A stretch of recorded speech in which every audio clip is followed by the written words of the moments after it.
If you lose your temper and then replay everything in your head afterward, the mistake isn't the outburst. It's reacting again while you're still flooded. I'm not ready to talk about this yet, but I will be. This sentence helps, but it's only half of emotional control. The other half is explained in today's Stoic Focus Lab episode. Sunday night. You're staring at your phone, rereading the message you sent earlier, the sharp one you wish you could pull back. Your chest feels tight, your jaw is clenched, and part of you wants to disappear while another part wants to justify everything you said. Here's the uncomfortable truth: losing control doesn't make you weak, but avoiding what comes after does more damage than the outburst itself. Say this, exactly as written: the next time you feel the aftermath closing in, I need a little time to reset, and I'll come back to this calmly. You send it, or you say it out loud, and the next 10 minutes of your life change. The pressure to fix everything instantly drops. Your nervous system gets a signal that you're not trapped. You create space without making excuses or burning bridges. Educational content inspired by classical Stoic texts. Not medical, psychological, financial, or legal advice. What hurts most after you lose it isn't just what you said, it's the spiral that follows. At work, one emotional reaction can quietly cost you trust, credibility, or influence you don't get to see slipping away. In relationships, guilt can push you into over-apologizing, withdrawing, or trying to make it right in ways that actually make things worse. The real cost is that you start seeing yourself as someone who can't be trusted with pressure, and that story sticks longer than the moment ever should. By the end of this lesson, you'll know exactly how to stabilize yourself in the hours after an emotional outburst, how to take responsibility without shrinking or self-punishing, and how to reset your self-trust so one bad moment doesn't define the rest of your week.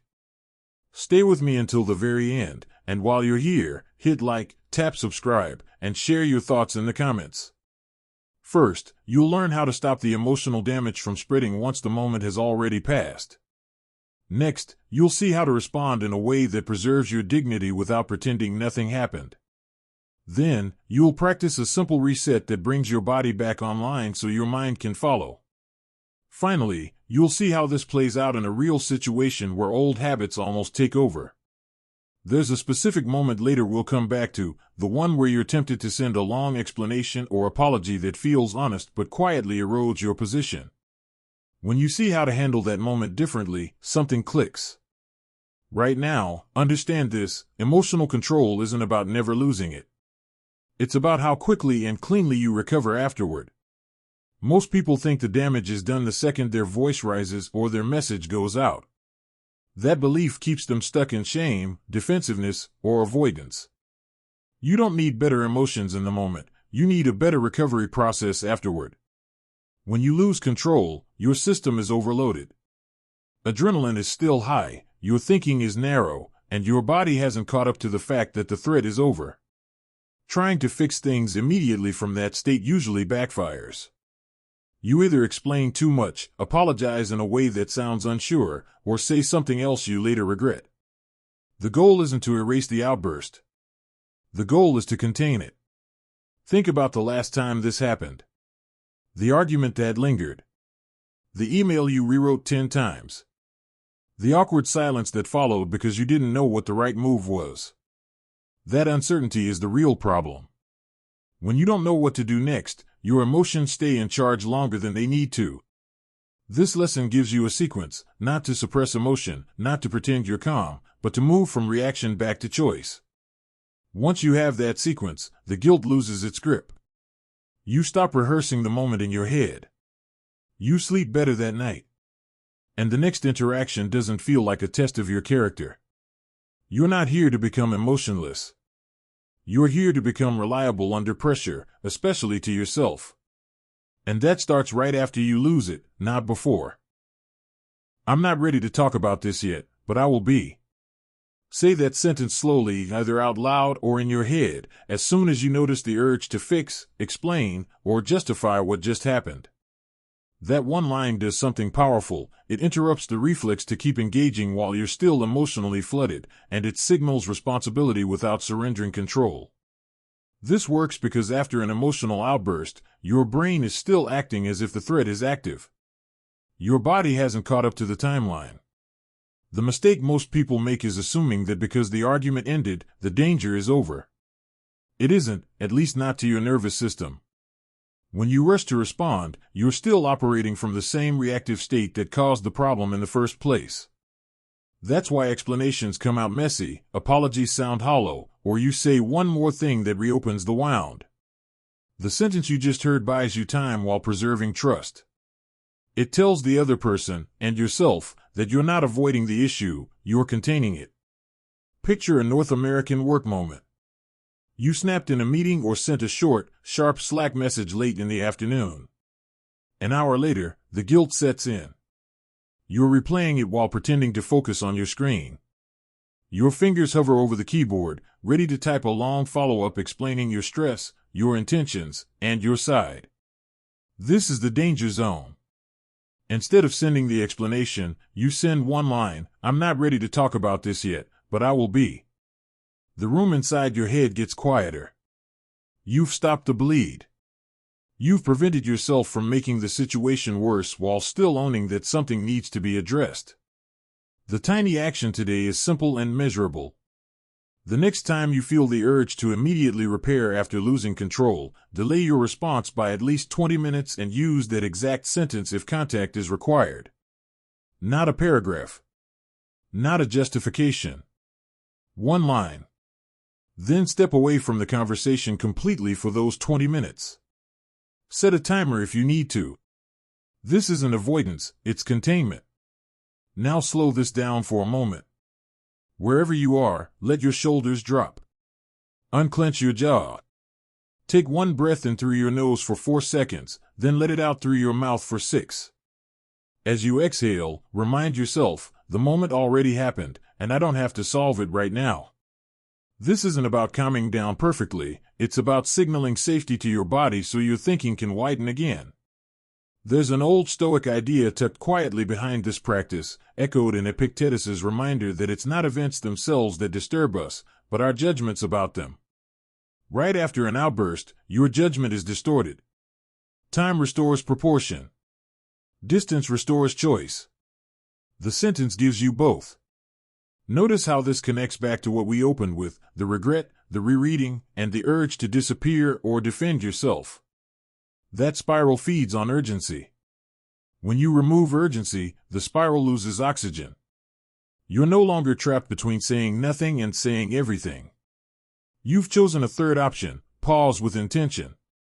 You might worry this makes you look cold, weak, or evasive. In practice, it does the opposite. People trust those who don't react twice.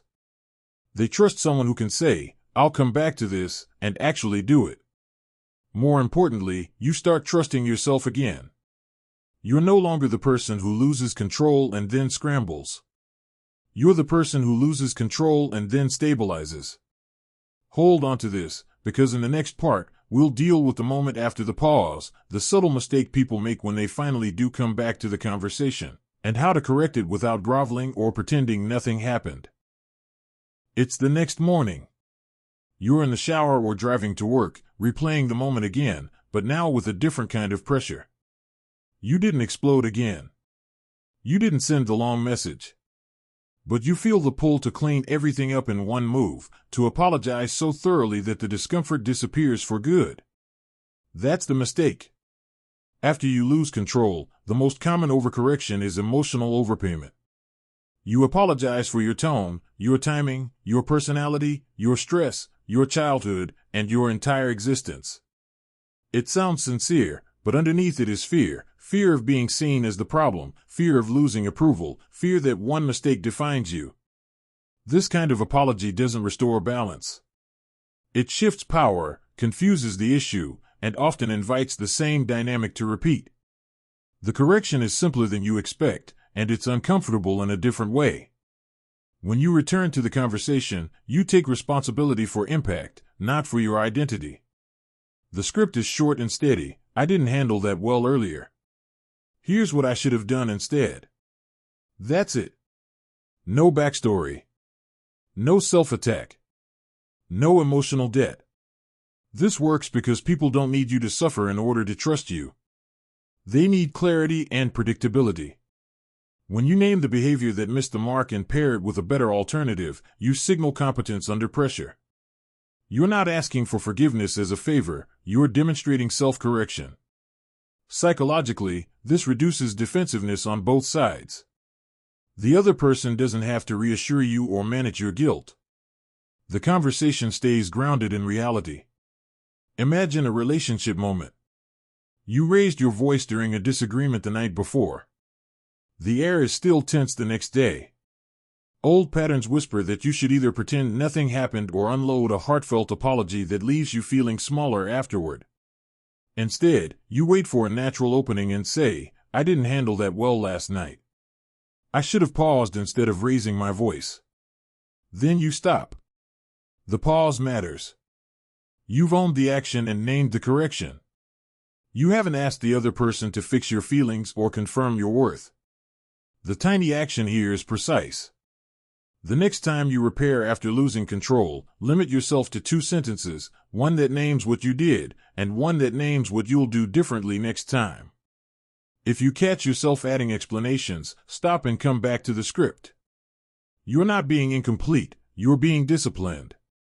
Now interrupt the pattern for a second. Ask yourself, quietly, am I trying to repair the situation, or am I trying to relieve my own discomfort?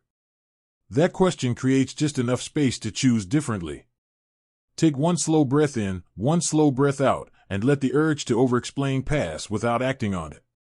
There's a subtle Stoic thread here, similar to Seneca's warning about allowing emotion to dictate our self-judgment. When you turn one moment into a verdict on who you are, you give the emotion authority it doesn't deserve. Correcting behavior without condemning yourself keeps your sense of agency intact. This also protects you from resentment. Over-apologizing feels noble in the moment, but it often leaves a residue of self-betrayal. Later, you replay it and think, I gave up too much. That quiet resentment builds and makes the next outburst more likely. Clean repair breaks that cycle. Remember the open loop from earlier, the temptation to send a long explanation that feels honest but weakens your position. This is where you close it. You don't disappear, and you don't flood the conversation. You return steady, specific, and contained. When you do that consistently, people stop bracing for your reactions and start trusting your recovery. In the next section, we'll pressure test this under real stress, the moment when the stakes are higher, the other person is still emotional, and everything in you wants to either fight or fold. Here's a belief that quietly sabotages recovery: if the other person is still upset, you must not have repaired things correctly. That belief is false, and it keeps you stuck chasing emotional resolution you can't control. Emotional control after an outburst isn't measured by how quickly tension disappears. It's measured by whether you stay anchored to your standards while the emotion finishes moving through the room. The instruction under pressure is this: respond once with clarity, then hold your ground without escalating or withdrawing. The script is calm and direct. I've taken responsibility for my part. I'm open to continuing this when we can both do it calmly. That line does 2 things at the same time. It affirms accountability, and it establishes a boundary. You're not demanding that the other person calm down. You're stating the conditions under which you'll stay engaged. This works because emotional intensity is contagious. When one person steadies themselves and refuses to mirror escalation, the system eventually rebalances. If you keep adjusting your tone or position to match the other person's emotion, you prolong the instability. Psychologically, consistency signals safety more than agreement does. You become predictable again, and predictability lowers the threat. Picture a high-pressure North American scenario. You're in a follow-up meeting after yesterday's blow-up. The other person brings it up again, their voice tight, their words sharp. Your chest tightens. Old instincts kick in, either to defend yourself point by point or to shut down and agree just to end it. Instead, you ground yourself and say, I've taken responsibility for my part. I'm open to continuing this when we can both do it calmly. You don't raise your voice. You don't rush. You let the silence hang. That silence is not weakness, it's structure. Now slow the moment internally. Feel your feet on the floor or the weight of your body in the chair. Take one measured breath, longer on the exhale than the inhale. Remind yourself, I can tolerate this discomfort without fixing it. This is the stress test. You're proving to yourself that you don't have to collapse or attack when tension lingers. What usually happens next surprises people. The other person may push once more. Or they may pause, thrown off by the lack of fuel. Either way, you don't chase the outcome. You've already done what's within your control. As Marcus Aurelius hinted when he wrote about keeping the ruling faculty undisturbed, your job is to govern your response, not the entire situation. The tiny action here is to practice holding a boundary for 60 seconds without adding anything. No extra explanation. No tone shift. No nervous laughter. Just the statement, followed by presence. Set a mental timer if you need to. 60 seconds of steadiness does more than 10 minutes of reactive talking. This is also where many people sabotage themselves internally. They think I should feel calmer by now. I should feel resolved. But emotional recovery doesn't run on your preferred schedule. Your nervous system needs proof, not pressure. Every time you hold your ground without escalating, you teach it that intensity isn't fatal. Over time, that lesson sticks. Notice how this prepares you for what's coming next. So far, you've learned how to pause after losing control, how to repair without groveling, and how to stay steady when the other person isn't ready to move on. These tools matter most when they show up inside real life, not in theory. In the next part, we'll walk through a single situation from start to finish, a moment where the old reaction almost takes over, the body tenses, and you apply these steps in sequence.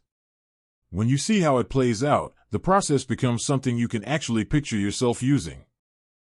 It's late afternoon, and the day already feels heavier than it should. You're tired, behind, and still carrying the residue of yesterday's argument. The message comes in while you're trying to finish one last task. It's short, direct. A reminder of the issue that set you off in the first place. You feel the familiar heat rise in your chest, that split second where your body prepares to defend or attack. The old reaction almost takes over. Your fingers tense. You imagine firing back something sharp, something efficient, and something that proves you're right.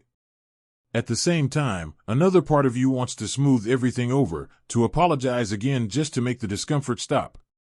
This is the crossroads where things usually fall apart. You pause. Not dramatically, just enough to notice your breath. You remember the first move. You don't need to fix this right now. You type one sentence and stop. I'm not ready to talk about this yet, but I will be. You send it, then you physically step away from the screen. You stand up. You let your shoulders drop. One breath in through your nose, longer breathe out through your mouth. The urgency loosens its grip. 20 minutes later, you come back calmer, not peaceful, but steadier. The emotion is still there, just quieter. You replay the moment from yesterday and notice where you went wrong.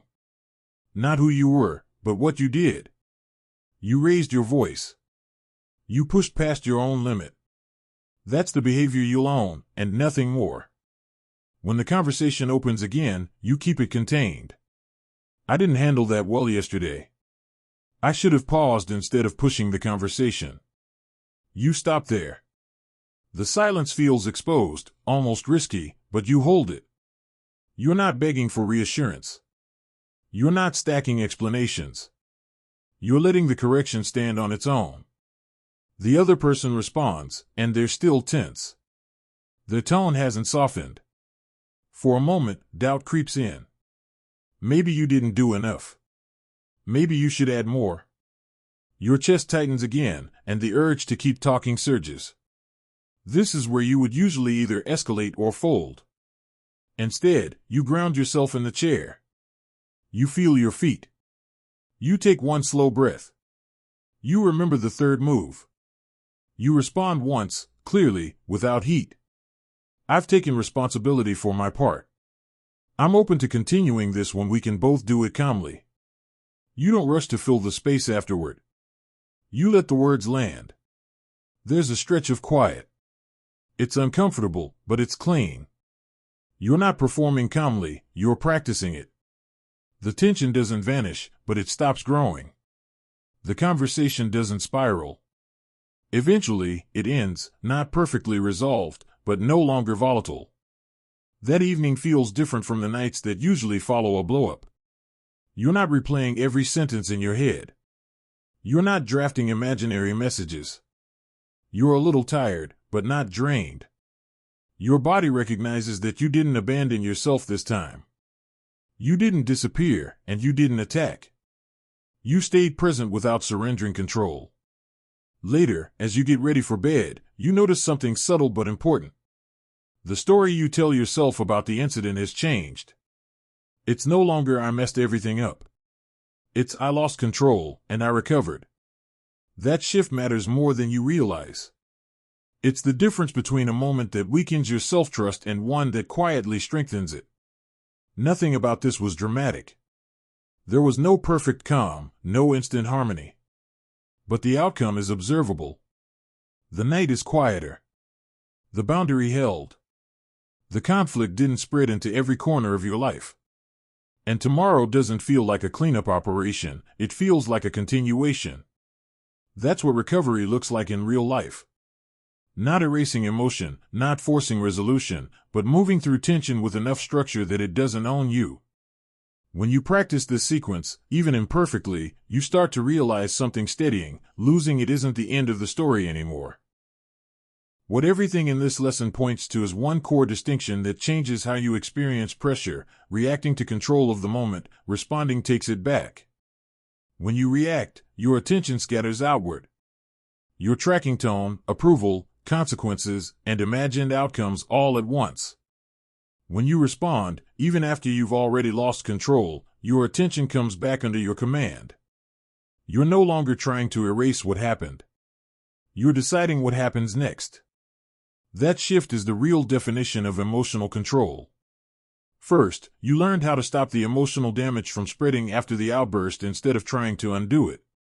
You saw how urgency is what keeps you trapped, how the need to fix, explain, or justify immediately keeps you operating from the same state that caused the problem. Creating space wasn't avoidance, it was containment. That pause restored choice before another word could make things worse. Then, you learned how to return without collapsing into guilt or self-attack. You didn't turn one moment into a character flaw. You separated behavior from identity and corrected the behavior directly. That changed the tone of repair from pleading to competence. You stopped paying emotional interest on a single mistake. Next, you practiced holding your ground when resolution didn't arrive on schedule. You let the other person's emotion exist without letting it dictate your behavior. You stayed steady without escalating and without disappearing. That's where most people fail, not in apologizing, but in tolerating unresolved tension without breaking their own standards. Finally, you saw how all of this works together in a real situation, not a calm hypothetical. The body tensed. The old habits pushed forward. The urge to either fight or fold showed up exactly as it always does. And instead of trying to be perfectly calm, you stayed structured. You paused, repaired cleanly, and held a boundary. The outcome wasn't magical, it was stable. And stability is what lets emotion finish moving without owning you. Now let's anchor this into what you can actually do today. These are not ideas to admire or remember later. They are concrete actions that turn insight into muscle memory. First, choose one active or recent situation where tension hasn't fully settled yet. When the urge to fix, explain, or justify shows up, delay your response by at least 20 minutes. Use the pause sentence if contact is required, and nothing more. Your measure of success is not whether the other person feels better. It's whether you avoided reacting twice to the same moment. Second, the next time you repair, keep it narrow and disciplined. Name the specific behavior that missed the mark, then name the alternative you'll use next time. Say it once. Stop. If you feel the impulse to add context, soften it, or prove sincerity, notice that impulse without following it. That restraint is what retrains your nervous system to tolerate discomfort without surrendering control. Third, deliberately practice holding a boundary when emotion lingers. State your position calmly, then stay present for 60 seconds without adding, adjusting, or retreating. Feel what happens in your body during that minute, the tightening, the urge to move, the urge to talk, and let it crest and fall on its own. That 60 seconds teaches your system something no explanation ever could: you can survive tension without losing yourself. If this lesson resonated, the most logical next step is learning how to prevent these blow-ups earlier by setting cleaner limits. Emotional control after the fact is powerful, but emotional control before the moment saves energy altogether. A natural follow-up is a lesson called How to Set Boundaries Without Guilt or Explanation, because boundaries reduce the pressure that eventually forces reactions in the first place. Before we end, sit with one quiet realization. You didn't learn how to suppress anger. You didn't learn how to become agreeable or unshakable. You learned how to recover. That changes the relationship you have with yourself. Instead of fearing your next emotional mistake, you trust that you know how to handle the aftermath. That trust lowers the baseline tension you carry into conversations, which makes losing control less likely to begin with. This is how emotional regulation compounds.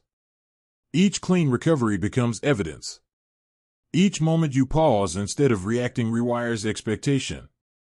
Over time, your system stops treating intensity as an emergency. You don't just calm down faster, you destabilize less. And when you do lose it, it no longer threatens your identity, your relationships, or your sense of competence. You are not defined by the moments you raise your voice, send the wrong message, or feel overwhelmed. You are defined by how you regain your footing afterward. That is a skill. It's trainable. And once you have it, one bad moment no longer gets to decide the rest of your day, your week, or how you see yourself. If you feel messages like this need to reach more people, hit like, tap subscribe, and share your thoughts in the comments.